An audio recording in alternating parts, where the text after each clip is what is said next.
Slavery, the treatment of human beings as property, deprived of personal rights, has occurred in many forms throughout the world. But one institution stands out for both its global scale and its lasting legacy. The Atlantic slave trade, occurring from the late 15th to the mid-19th century and spanning 3 continents, forcibly brought more than 10 million Africans to the Americas. The impact it would leave affected not only these slaves and their descendants, but the economies and histories of large parts of the world. The first enslaved Africans arrived in the North American colonies under control by the British, the areas that would later become part of the US, in 1619, when 20 were forcibly transported to Jamestown, Virginia by the Dutch. But the first enslaved Africans had arrived in the Caribbean and Latin America prior to that, starting as early as the first decade of the 16th century. Because remember folks, the colonies established in the Americas, plural, cover South, North, and Central America plus the Caribbean, and not just the present-day US. But the transportation of African people into slavery began before the colonization of the Americas. According to an article by Professor Dr. Hakim Adid, the Portuguese began enslaving Africans in the 15th century when they arrived on the African continent for the purposes of trade. What happened to those Africans who reached the New World, and how the legacy of slavery still affects their descendants today, is fairly well known. But what is not often discussed is the effect that the Atlantic slave trade had on Africa's future. Not only did the continent lose tens of millions of its able-bodied population, but because most of the slaves taken were men, the long-term demographic effect was even greater. When the slave trade was finally outlawed in the Americas and Europe, the African kingdoms whose economies it had come to dominate collapsed, leaving them open to conquest and colonization. And the increased competition and influx of European weapons fueled warfare and instability that continues to this day. The Atlantic slave trade also contributed to the development of racist ideology. Most African slavery had no deeper reason than legal punishment or intertribal warfare, but the Europeans who preached a universal religion and who had long ago outlawed enslaving fellow Christians needed justification for a practice so obviously at odds with their ideals of equality. So they claimed that Africans were biologically inferior and destined to be slaves, making great efforts to justify this theory.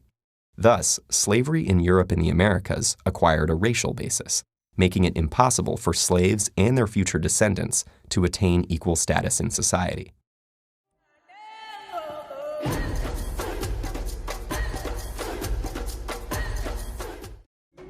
Between 1884 and 1885, the Berlin Conference was called by German Chancellor Otto von Bismarck. 14 representatives of 14 European countries attended the conference, including Britain, Belgium, France, Portugal, and Italy. Notably, no African representatives were invited. The aim was to discuss how European countries would claim colonial land in Africa and avoid war between them. Each country affirmed that they would bring civilization in the form of Christianity and trade to each region they occupied. Great Britain dominated the African continent with the control of Egypt, South Africa, Nigeria, and the Gold Coast. The French occupied vast expanses of West Africa. The Germans controlled modern-day Tanzania, as well as Namibia. The Italians controlled Somalia and Libya, whilst the Portuguese exerted full control over Angola and Mozambique. By 1914, 90% of Africa had been divided between 7 European countries, with only Ethiopia and the African-American state of Liberia remaining independent nations. Most enslaved Africans, over 5 million, were taken to Brazil. Just over 300,000 arrived in America. The 1787 3/5 Compromise counted slaves as 3/5 of a person for congressional purposes. Slaves could not vote, however. They were also banned from learning how to read and forbidden to marry outside of their race. Congress outlawed the African slave trade in 1808, but the domestic slave trade continued in the U.S. Slavery wasn't exclusive to the South, with 1/5 of New York City's population comprising of slaves in 1740. Enslaved Africans comprised 13% of the total U.S. population by 1860. Virginia had the highest number of enslaved Africans, followed by Georgia. Slaves made up 55% of the total population in Mississippi in 1860. Enslaved Africans weren't content with their deplorable living conditions in the U.S. One estimate puts the number of slave revolts at 250. One of the most notable was the Nat Turner slave revolt in 1831, where he led a group of followers and killed approximately 51 whites. Maintaining the institution of slavery was the root cause of the Civil War. Abraham Lincoln wrote in 1862 that if he could, quote, save the Union without freeing any slave, I would do it. Nearly 179,000 black men fought for the Union in the Civil War. The 13th Amendment formally abolished slavery in the United States on December 6, 1865. But even though the laws were clear, that didn't change everyone's opinion of slavery and African Americans. Many white Southerners had been taught from infancy that black Americans were not as smart or important as white Americans. In 1866, a few white Southerners dressed in white sheets and pretended to be the ghosts of dead Confederate soldiers. They broke up a meeting of freed blacks. But what started out as a joke turned into a terrorist organization called the Ku Klux Klan. The Klan became violent and went about intimidating, whipping, and killing blacks and white supporters of black equality. The Ku Klux Klan became popular with those who felt the white race was superior.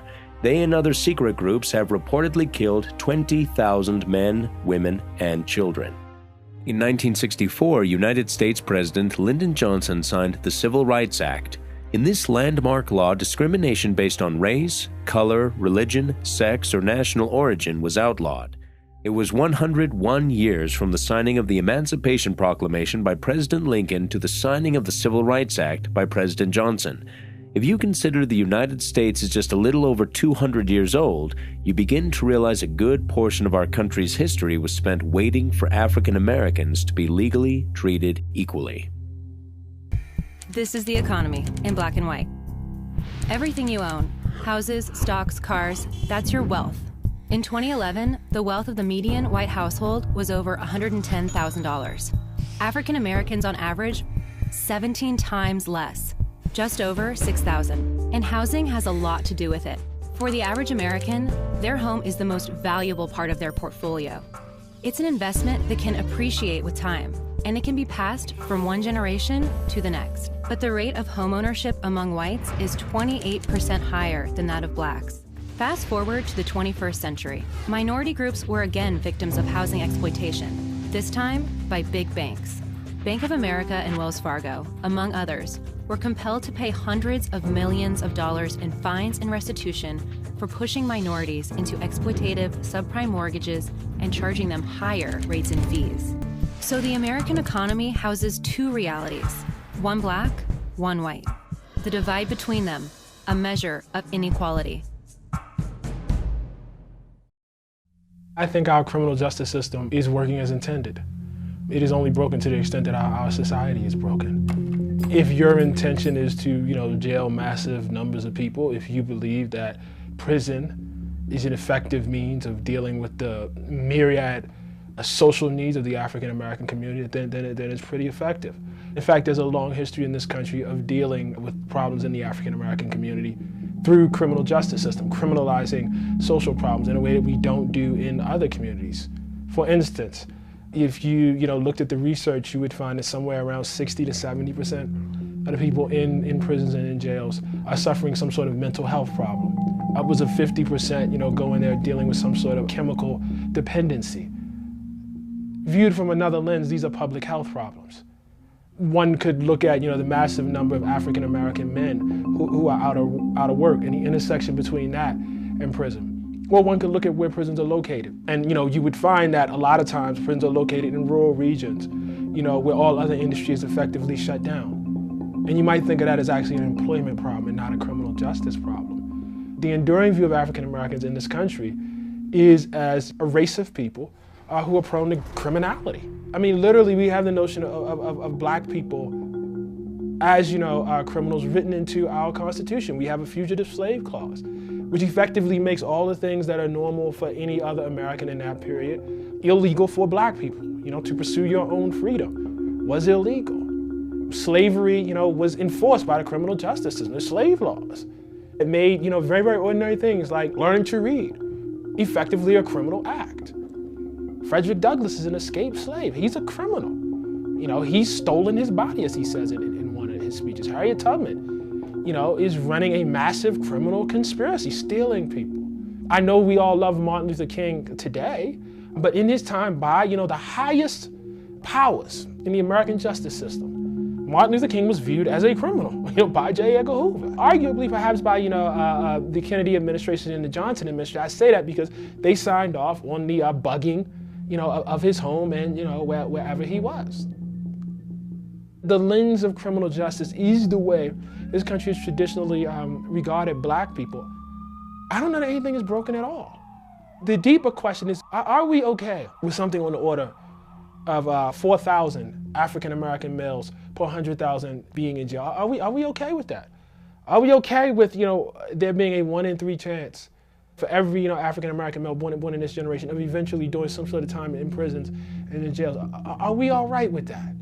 And that goes to the deeper question of, are we all right with black people in the position that they are in our society? Or do we have some sort of, long-term commitment to justice?